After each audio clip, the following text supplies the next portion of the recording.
டயர்டாக இருக்கும்போது ஹெல்த்தியாக ஏதாவது சாப்பிட்ணும்.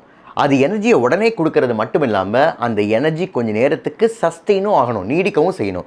அது மாதிரியான இன்ஸ்டன்ட் எனர்ஜி கொடுக்குற ஃபுட் காம்போஸ் என்னென்ன அப்படிங்கிறத பார்த்துருவோமா? நம்பர் 1, ஒரு வாழைப்பழத்தோட ஒரு கைப்பிடி வறுத்த கடலை. வாழைப்பழத்தில் இருக்கிற நேச்சுரல் சுகர்ஸான குளுக்கோஸ், ஃப்ரக்டோஸ், சுக்ரோஸ் நமக்கு இன்ஸ்டன்ட் எனர்ஜியை கொடுக்கும்.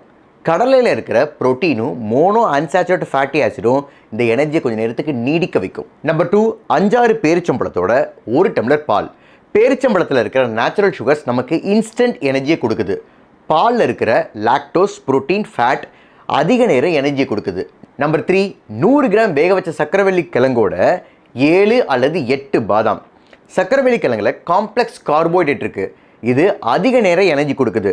இந்த பாதாமில் இருக்கிற ஹெல்த்தி ஃபேட் அந்த எனர்ஜியை மேற்கொண்டு நீடிக்க வைக்குது.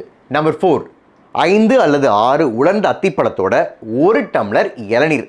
அத்திப்பழத்தில் இருக்கிற ஃப்ரக்டோஸும் குளுக்கோஸும் நமக்கு இன்ஸ்டன்ட் எனர்ஜியை கொடுக்குது.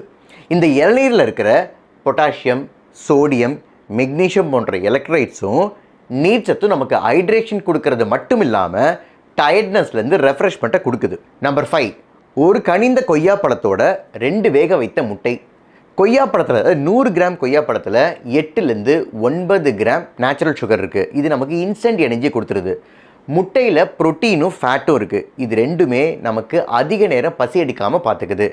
நீங்கள் முட்டை சாப்பிட மாட்டீங்க அப்படின்னா நட்ஸ் அண்ட் சீட்ஸ் எடுத்துக்கலாம். இன்ஸ்டன்ட் எனர்ஜி தேவைப்படும் போது இந்த காம்போஸை ட்ரை பண்ணுங்கள். நீங்கள் எனர்ஜிக்காக வேறு ஏதாவது காம்பினேஷனை சாப்பிடுவீங்க அப்படின்னா அதை கமெண்ட்ஸில் சொல்லுங்கள், நாங்களும் தெரிஞ்சுக்கிறோம்.